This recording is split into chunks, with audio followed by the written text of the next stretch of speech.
Selamat siang rekan-rekan dan Ibu dosen.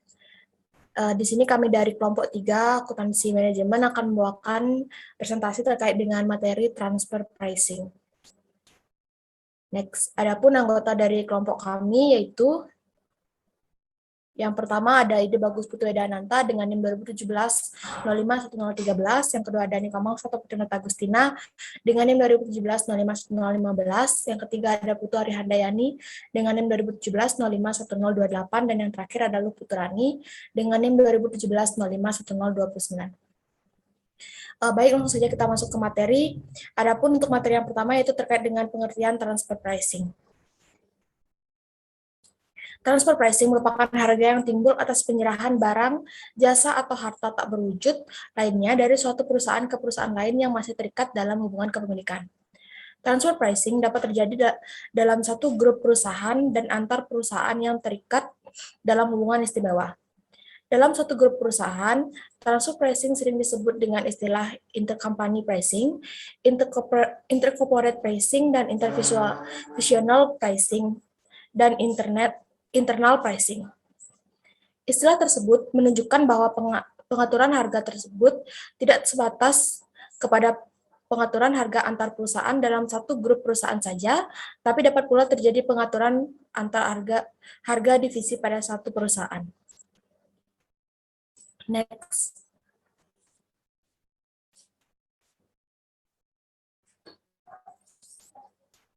Selanjutnya adapun penentuan transfer pricing harus memenuhi 3 kriteria, yaitu yang pertama, ada penilaian kerja yang akurat. Hal ini berarti harga yang ditentukan tersebut tidak boleh menguntungkan satu divisi, tapi merugikan divisi lainnya.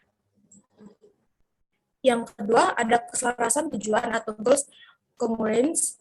Hal ini berarti harga yang ditentukan harus dapat memaksimalkan keuntungan perusahaan secara keseluruhan. Dan yang terakhir, ada autonomi atau kebebasan divisi dalam mengambil keputusan. Hal ini berarti setiap divisi yang terlibat dalam transaksi berhak untuk memutuskan, menerima atau menolak tawaran tersebut tanpa campur tangan dari kantor pusat. Next. Yang selanjutnya terkait dengan konotasi negatif dari transfer pricing. Pengertian transfer pricing sebagai harga yang ditimbulkan akibat penyerahan barang, jasa, dan harta tak berwujud seperti yang telah disebutkan di atas merupakan pengertian yang netral. Akan tetapi, istilah transfer pricing sering dikonotasikan sebagai suatu yang tidak baik atau abuse of transfer pricing, yaitu pengalihan atas penghasilan kena pajak atau taxation income dari suatu perusahaan multinasional ke negara-negara yang tarif pajaknya rendah dalam rangka untuk mengurangi total beban pajak dari grup perusahaan nasional tersebut. Adapun pengertian transfer pricing manipulation sendiri diartikan sebagai suatu kegiatan untuk memperbesar biaya atau merendahkan tagihan yang bertujuan untuk memperkecil baik untuk materi yang selanjutnya akan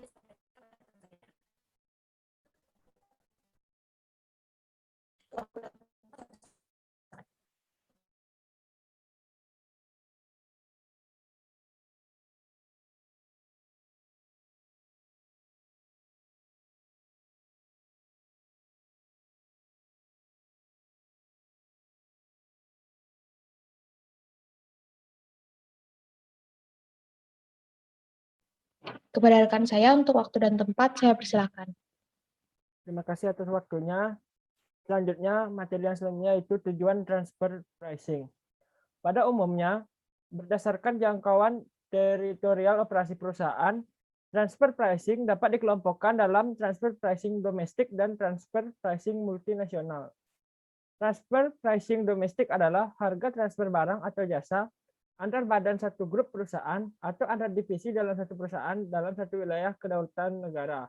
Sedangkan transfer pricing multinasional berkenaan dengan transaksi antar divisi dalam satu unit hukum atau antar unit hukum dalam satu kesatuan ekonomi yang meliputi berbagai wilayah kedaulatan negara.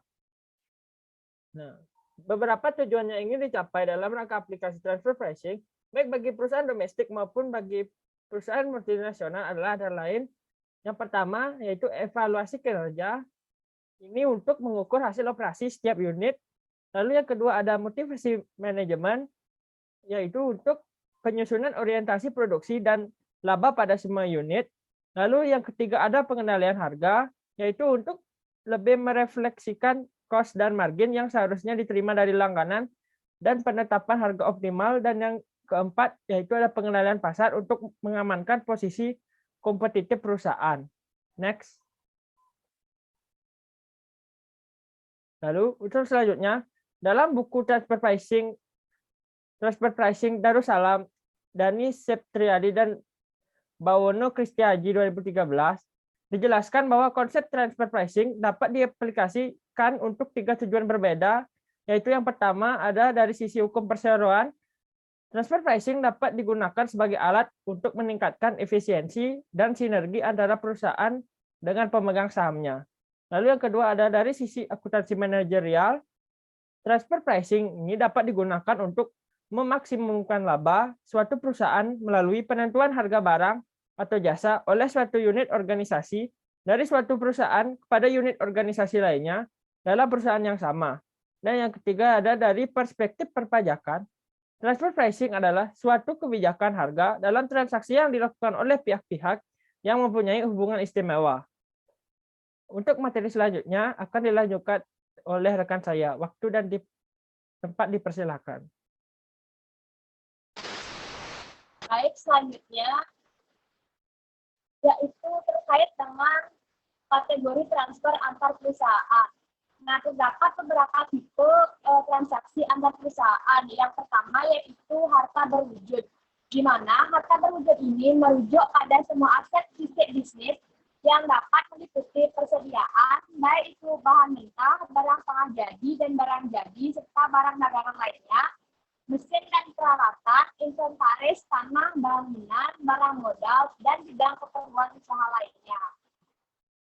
Kemudian yang kedua ada harta tidak berwujud, di mana harta tidak berwujud atau intangible aset ini dari aspek transfer pricing dibedakan antara manufacturing intangible, yaitu yang timbul karena kegiatan fabrikasi atau upaya penelitian dan pengembangan oleh produsen, dan marketing intangible yang berasal dari upaya pemasaran, distribusi, dan jasa penjual. Yang ketiga yaitu ada penyerahan jasa. Nah, dari aspek harga transfer, penyerahan jasa pada pihak yang mempunyai hubungan istimewa dapat berkisar dari yang sederhana seperti jasa akuntansi, legal atau pajak, ke jasa teknikal yang kompleks sehubungan dengan pelepasan intangible. Pada umumnya administrasi pajak akan menerima harga wajar dari transaksi jasa yang dimaksud. Kemudian yang keempat ada transaksi finansial, di mana transaksi keuangan antara perusahaan yang mempunyai hubungan istimewa dapat dilaksanakan dalam rangka pemenuhan kebutuhan modal kerja, baik jangka pendek maupun kebutuhan modal jangka panjang. Yang kelima ada berbagai bentuk kontrak usaha, di mana transaksi transfer antar perusahaan dalam bentuk kontrak usaha dapat berupa kontrak manufaktur. Nah, selain itu terdapat juga kontrak penyediaan jasa manufaktur dan kontrak seperti kontrak penelitian dan pengembangan, kontrak pemeliharaan, dan kontrak pemasaran. Selanjutnya yang terakhir yaitu ada cost sharing atau cost contribution arrangement, di mana cost sharing ini merupakan andil biaya yang didasarkan pada pemikiran bahwa grup perusahaan dapat secara bersama-sama memberi pengeluaran penelitian dan pengembangan sistem yang baru yang kemudian digunakan untuk memperoleh hak atas hasil penelitian dan pengembangan. Next. Selanjutnya, materi selanjutnya yaitu tentang metode penentuan harga transfer. Nah, di mana terdapat 5 dasar penentuan harga transfer, yaitu yang pertama, penentuan harga transfer berdasarkan biaya cost atau cost basic transfer pricing. di mana dalam hal ini digunakan pada transfer antar perusahaan yang menggunakan konsep pusat tanggung jawab biaya. Nah, di mana saat kinerja manajer ini diukur melalui pertanggungjawabannya mengenai pengendalian biaya. Konsep ini sederhana dan dapat menghemat sumber daya karena tersedianya informasi di setiap tingkat aktivitas perusahaan. Kemudian yang kedua, ada penentuan harga transfer berdasarkan harga pasar atau bisa juga disebut dengan market basis transfer pricing. Nah, berbeda dengan harga transfer berdasarkan biaya, di transfer pricing ini mendasarkan pada harga pasar lebih wajar karena didasarkan pada kekuatan interaksi antar perusahaan dengan pihak luar tanpa dipengaruhi oleh kekurangan operasional dari salah satu anggota perusahaan. Nah, harga transfer ini didasarkan pada harga pasar yang dianggap sebagai tolak ukur untuk menilai kinerja manajer divisi karena kemampuannya menghasilkan laba dan merangsang divisi untuk bekerja secara bersaing.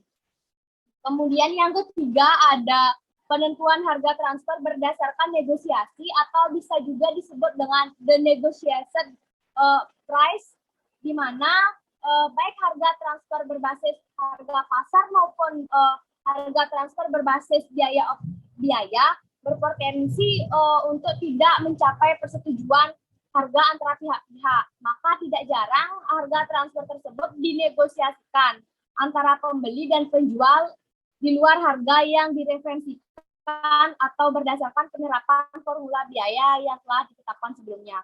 Kemudian yang keempat, ada penentuan harga transfer berdasarkan arbitrase atau arbitration transfer pricing, di mana penentuan harga transfer ini berdasarkan pada harga arbitrase yang menekankan pada interaksi kedua divisi pada tingkat yang dianggap terbaik bagi kepentingan perusahaan tanpa adanya pemaksaan oleh salah satu divisi mengenai keputusan akhir.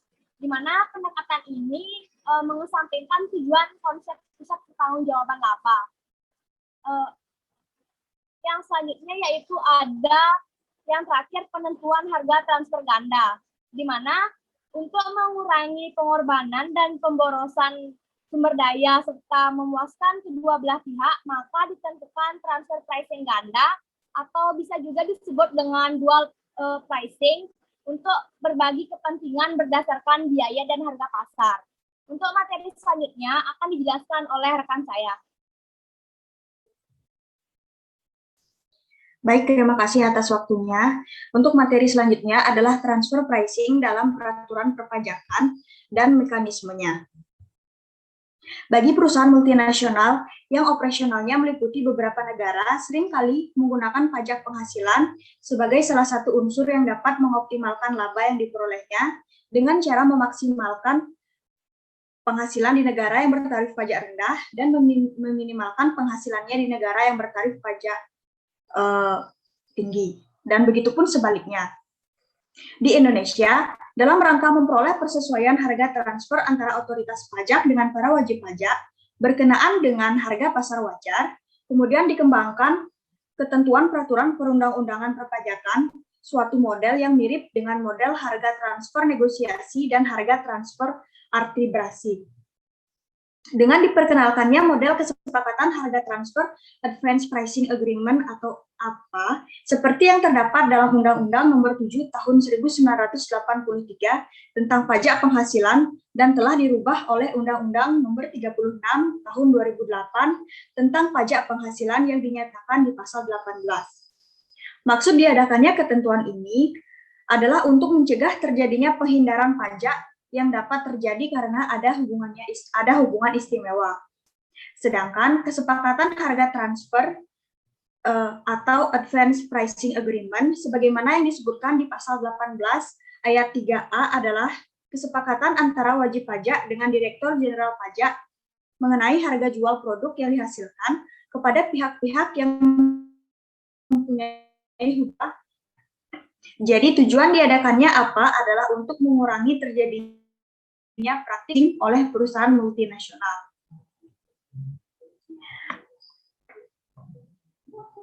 Transfer pricing ini dalam peraturan perpajakan dan mekanismenya juga terdapat jenis transaksi antara pihak yang dapat mengakibatkan kekurangan kewajaran harga biaya atau imbalan lain yang direalisasikan dalam suatu bentuk transaksi usaha.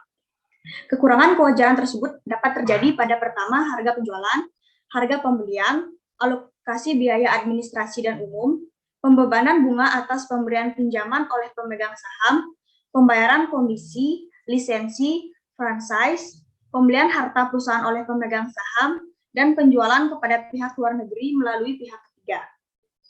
Sekian materi yang dapat saya sampaikan, waktu saya kembalikan kepada moderator.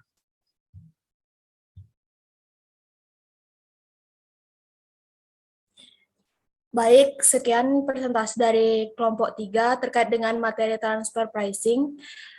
Mohon maaf apabila ada kesalahan kata atau perilaku yang kurang berkenan. Untuk penutup saya ucapkan terima kasih.